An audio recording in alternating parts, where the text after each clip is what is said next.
सहना भवतु सहनौ भुनक्तु सह वीर्यम् करवावहै तेजस्विनावधीतमस्तु मा विद्विषावहै।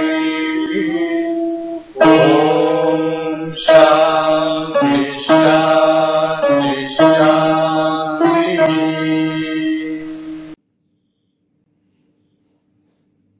जय गुरुदेव। गुरुर् ब्रह्मा गुरुर्विष्णु गुरुदेवो महेश्वरः गुरुः साक्षात् परम ब्रह्म तस्मै श्री गुरुवे नमः। अर्चनी वंदनी प्रातः स्मरणी परम पूजनी गुरुदेव के चरणों में बारंबार वंदन कर आरंभ करते हैं। वास्तु विद्या का ये जो पाठ्यक्रम चल रहा है इसका नाम दिया है वास्तु टीचर्स ट्रेनिंग कोर्स, उसका 13वां पाठ। आज की इकाई में, आज के पाठ में हम पुराण और वास्तु, इसका आपस में क्या संबंध है, इसको देखने समझने का प्रयास करेंगे। इसके पूर्व अपन देख चुके हैं कि वैदिक वाङ्मय जो है, वैदिक लिटरेचर जो है, उसको विद्वानों ने 14 क्षेत्र, 27 क्षेत्र, परम पूज्य महर्षि जी ने 40 क्षेत्रों में या भागों में विभाजित किया है। उसमें वेद हैं, वेदांग है, उपांग है, ब्राह्मण है, आर्यणक है, आदि इतिहास आदि बताया है। उसमें प्रमुख क्षेत्र के अंतर्गत हम उपनिषद देख चुके हैं। इसके पहले वेद, वेदांग, उपांग, उनका वर्णन किया जा चुका है संक्षेप में, कैसे वो वास्तु से संबंधित है। आज अपन पुराण और वास्तु, इसका संबंध देखने समझने का प्रयास करेंगे। कुछ मूलभूत बातें पहले समझ लें, फिर आगे चलते हैं धीरे धीरे। ज्ञान और कर्म, जैसे वास्तु है तो वास्तु के शास्त्रों का वो ज्ञान भी हो अपने को, और कर्म यानी उसको प्रैक्टिकली एग्जीक्यूट करना वो भी अपने को आता हो। तो दोनों चीजें एक साथ अपने को चाहिए।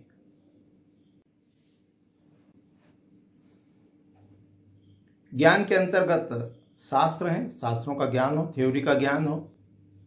कहानी पहले देख चुके हैं कि कोई बचपन में जो कहानी पढ़ते थे कि कोई मेले में जाना चाहते हैं, 2 मित्र, एक नेत्रहीन है और एक पंगु है, चल नहीं सकता है।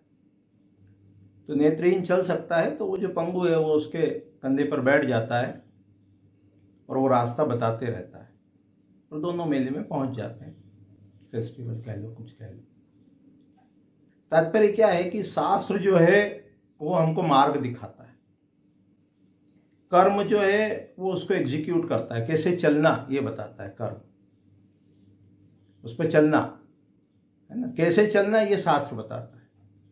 तो यहाँ इतनी भूमिका इसलिए दी कि जब आप वास्तु पुरुष के शरीर पर स्थित 45 देवता, उनके गुण धर्म प्रकृति व्यवहार को समझने का प्रयास करते हैं तो इसमें सबसे अधिक सहायता जो हमको मिलती है वो पुराणों से मिलती है। पुराणों से वास्तु के सारे रहस्य यदि डिकोड करना है तो पुराणों पर पकड़ बहुत आवश्यक, बहुत आवश्यक, अत्यंत आवश्यक है।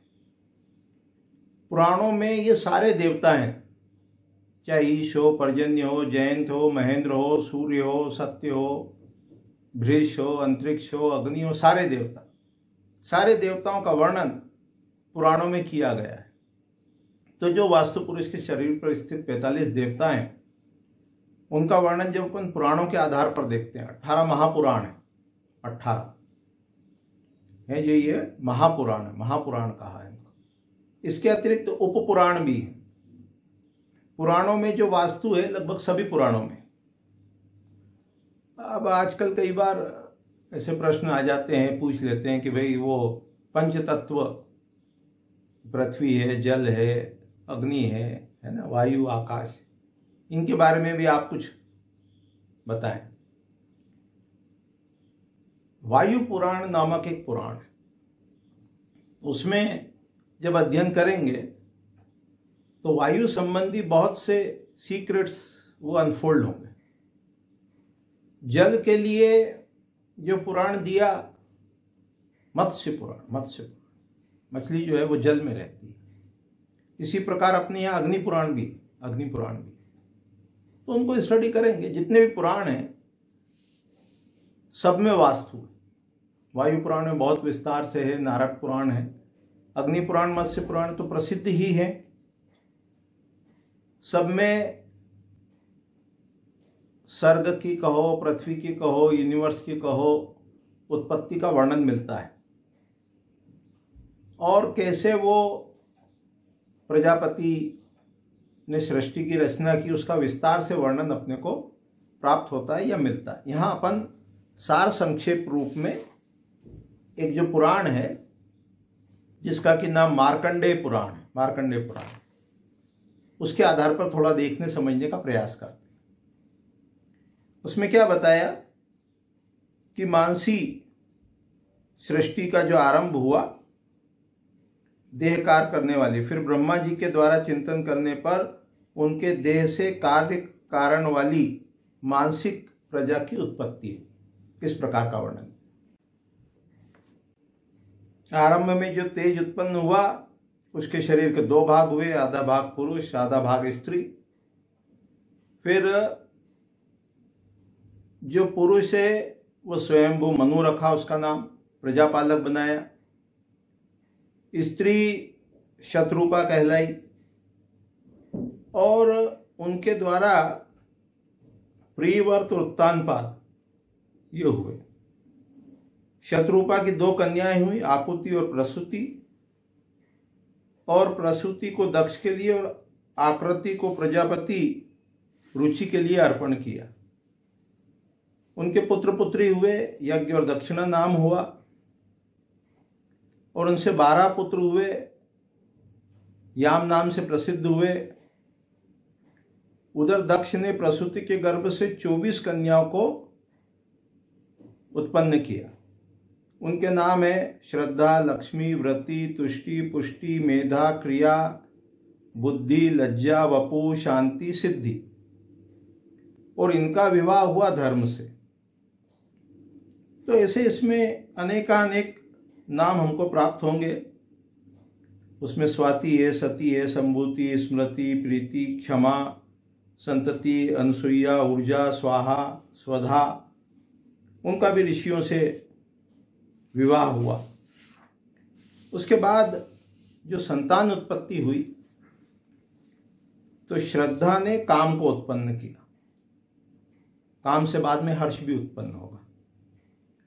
लक्ष्मी ने दर्प को उत्पन्न किया, धृति ने नियम को, तुष्टि ने संतोष को, पुष्टि ने लोभ को, मेधा ने श्रुत को, क्रिया ने दंड को, बुद्धि ने बोध को, लज्जा ने विनय को, वपु ने व्यवसाय को। ये धर्म की स्त्रियों के नाम है 14 और अब उनके संतान के नाम है। व्यवसाय जो है वो सोम के बाद का पद भी है उत्तर दिशा में, जिसको अपन मृग या सर्प के नाम से जानते हैं। शांति ने क्षेम को, सिद्धि ने सुख को, कीर्ति ने यश को जन्म दिया। तात्पर्य क्या है हमारे कहने का? तात्पर्य यह है कि एक तो दक्ष को समझना, अदिति को जानना, उनके पुत्रों को जानना, और जब वो 13 कन्या 14 कन्याओं का जो विवाह हुआ धर्म से, धर्म यानी वास्तव में सत्य का पद, तो जब व्यक्ति सत्य का या धर्म का आचरण करेगा तो उसको ये 13 या 14 जो धर्म की स्त्रियां बताई वो प्राप्त होंगी। थोड़ा सा और समझ के रखना शास्त्र में। जैसे सत्यनारायण की भगवान की कथा अपन समझते हैं और जब भी वो कथा सुनते हैं तो वो उसका महात्म्य अपन सुनते हैं। जो 5 अध्याय बताए गए सत्यनारायण भगवान की कथा, स्कंद पुराणे, रेवा खंडे, ऐसा अपने को मिलता है सुनने को। 5 अध्याय बताए, उसमें जो सत्य है है ना, ये महाधर्म है एक तरह से। इनका पालन सभी काल, सभी परिस्थिति, सभी देश में करना चाहिए। ये सत्य है, ये सत्यनारायण है। क्या? सत्य का पालन करना, मन से, वचन से और कर्म से, ये सत्य का पालन। तो जब सत्य का पालन होगा, व्यक्ति धर्म पर आरूढ़ होगा, तो ये जो सब बताया है, श्रद्धा, लक्ष्मी, धृति, तुष्टि, पुष्टि, जो भी 13-14 बताई हैं, वो सबकी प्राप्ति होगी। और उनकी प्राप्ति के फलस्वरूप काम है, दर्प है, नियम है, संतोष है, ये सब व्यक्ति को प्राप्त होंगे। हर्ष, काम के बाद हर्ष, वो प्राप्त होगा। तो ये सारे रहस्य का उद्घाटन कहाँ मिलेगा? हमको पुराणों में मिलेगा। इसलिए एक वास्तुशास्त्री को पुराणों का ज्ञान होना बहुत आवश्यक है। थोड़ा सा अधर्म को भी देख लो। वितत यानी अधर्म। वास्तु में जो वितत का पद है वो अधर्म है। वास्तु में अपने को एक निरति का पद आता है, और निरति के पुत्र भी एक पद में अपने को प्राप्त होते हैं दक्षिण दिशा में। दक्षिण दिशा के जो पद हैं उनमें अधर्म है, वितत, कोने पर पितृ है, निरति है, निरति कोण अपन कहते हैं, और निरति के पुत्र का भी वर्णन है। तो उसका रहस्य थोड़ा सा संक्षेप में एकदम समझने का, देखने का प्रयास करते हैं कि अधर्म की पत्नी का नाम हिंसा हुआ, उससे अनृत्य की उत्पत्ति हुई। अनृत्य से निरत्य नाम की पत्नी के गर्भ से 2 पुत्र हुए, उनका नाम नरक और भय हुआ। माया और वेदना नामक उनकी 2 कन्याएं हुई, और उसके बाद माया के गर्भ से मृत्यु नामक पुत्र हुआ। वेदना के गर्भ से नरक ने दुख नामक पुत्र को उत्पन्न किया। मृत्यु से व्याधि, जरा, शोक, तृष्णा, क्रोध की उत्पत्ति हुई। धर्म के दुख के सभी पुत्र महाअधर्मी हुए, और उनके कोई भी पत्नी या पुत्र नहीं था। मृत्यु की निरति नामक जो पत्नी थी वह अलक्ष्मी भी कही गई है। तो इस प्रकार से हम बताना ये चाहते हैं कि जो वास्तु पुरुष के शरीर पर स्थित 45 देवता हैं, नंबर 1 उनका आपस में क्या संबंध है, और नंबर 2 उनका रहस्य क्या है। जैसे सत्य यानी धर्म, तो धर्म का पालन करने से कौन कौन की प्राप्ति होगी उसका वर्णन है। उसके बाद नेक्स्ट स्टेप क्या होगी कि बुद्धि है, विनय है ना, ये सब चीजें प्राप्त होगी। और इधर व्यक्ति वितत का पद जब दूषित होगा, तो वितत यानी अधर्म, तो कौन कौन से दोष उसमें उत्पन्न होंगे, फिर कैसे मृत्यु, नरक, भय, वेदना, दुख, उन सब से वो ग्रसित होगा। और अलक्ष्मी यानी लक्ष्मी की जो बड़ी बहन बताई है, या अलक्ष्मी जो है, वो व्यक्ति कैसा हो जाएगा? श्रीहीन हो जाएगा, लक्ष्मी से विहीन हो जाएगा। और आगे भी इसी को बताया है कि कैसे कैसे आचरण करेगा व्यक्ति तो उसे लक्ष्मी प्राप्त होगी, कैसे आचरण करेगा, व्यवहार करेगा तो अलक्ष्मी प्राप्त होगी। ये सारा वर्णन विस्तार से मार्कंडेय पुराण में दिया हुआ है। अभी जो मार्कंडेय पुराण हमने रेफर किया है, जो अभी अपन देख रहे हैं, ये श्री राम शर्मा जी आचार्य, उनके द्वारा प्रकाशित हुआ है, वहां से प्रकाशित हुआ है। तो इस प्रकार से कहने का तात्पर्य कि ये वर्णन हमको सारे पुराणों में मिलेगा, चाहे अग्नि पुराण हो, मत्स्य पुराण हो, भविष्य पुराण हो, स्कंद पुराण हो, सब में कैसे वो ब्रह्मा जी से सृष्टि का आरंभ हुआ और किस प्रकार से ये 45 देवता कौन किसका पुत्र है, यानी एक को रिलेशन मिलेगा। उसमें हिंसा भी आएगा, उसमें राहु भी आएगा, उसमें सिंहिका भी आएगी, उसमें रोग भी आएगा। तो ये सारे जो देवता हैं, इनका जो सीक्रेट्स है, इसका जो रहस्य है, उसमें हमको पुराण बहुत ही ज़्यादा हेल्प करेंगे, मदद करेंगे। तो एक वास्तुशास्त्री को पुराणों का ज्ञान होना बहुत आवश्यक है। सीक्रेट्स जो अपन ने अनफोल्ड किए, डिस्क्लोज किए, जो भी आपको बताए, वो सारे अपन ने विष्णु धर्मोत्तर पुराण से लिए थे। जो 45 देवताओं के अपने ऑडियो रिकॉर्ड हुए हैं, उसमें विष्णु धर्मोत्तर पुराण के आधार पर जो प्रतिमा विज्ञान है, जो देवताओं का विग्रह है, शरीर है, रूप है, आकृति है, अस्त्र शस्त्र हैं, आयुध है, वाहन है, भोजन है, ध्वज है, उसके आधार पर 45 देवताओं के गुण धर्म अपन पहले देख चुके हैं, रिकॉर्ड कर चुके हैं। तो पूरे 45 देवता पुराणों के आधार पर, विष्णु धर्मोत्तर पुराण के आधार पर वहां अपन देख चुके हैं। तो ये जितने भी देवता डिकोड होंगे, जितने भी देवता अनफोल्ड होंगे, जितने भी देवताओं का रहस्य अपने को प्राप्त होगा, चाहे वो रुद्र हो, चाहे वो कार्तिकेय हो, वो सारा कहाँ मिलेगा? वो पुराणों में मिलेगा। तो जितनी अपनी पकड़ पुराणों पर अधिक होगी, उतना ही अपन देवताओं के रहस्यों को जान सकेंगे। उनके भोजन है, उनके भोज्य पदार्थ यानी क्या? जिससे वो देवता की ऊर्जा बढ़ती है। और इसी मार्कंडेय पुराण में जब आगे के अध्याय आप देखोगे तो कहाँ कहाँ किस किस प्रकार के घर में दोष होने पे उसमें बताया है। जैसे मकड़ी का जाला है तो वहाँ अलक्ष्मी का वास होगा, इस प्रकार से बताया है। पूरा उसमें विस्तार से वर्णन किया है। कैसी कैसी जगह है तो वहाँ कहा है कि अलक्ष्मी तो यहाँ मत रहना, यहाँ नहीं रहना, मृत्यु तो यहाँ नहीं रहना। तो जितने भी वो दोष बताए, जितने भी मृत्यु के और उनकी जो संतति आदि उनके रहने के स्थान बताए, वो सब वास्तु दोष है, वो सब वास्तु दोष है।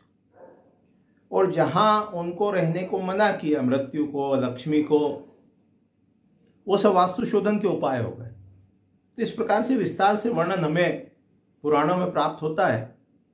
जब अपन उसका विस्तार से अच्छे से अध्ययन करेंगे पुराण का, चाहे वो मार्कंडेय पुराण हो, चाहे वो अग्नि पुराण हो, चाहे वो मत्स्य पुराण हो, चाहे वो विष्णु धर्मोत्तर पुराण हो या अन्य कोई पुराण हो, कोई भी एक पुराण लेकर जब हम उसको समग्र रूप से अध्ययन करेंगे तो वास्तु के जो फंडामेंटल्स हैं, जो मूलभूत सिद्धांत हैं, वो एकदम स्पष्ट हो जाएंगे।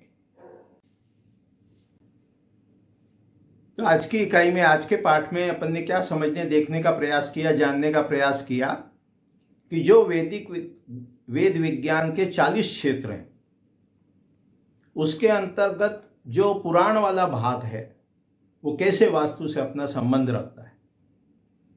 पिछली इकाइयों में पाठ में अपन वेद, वेदांग, उपांग, उपनिषद इसको देखा।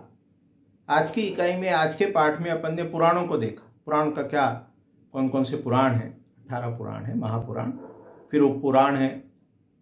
और पुराण में कथानकों के माध्यम से, कहानी के माध्यम से ये वास्तु पुरुष के देवताओं के रहस्य, उसका विस्तार से वर्णन किया गया, विस्तार से।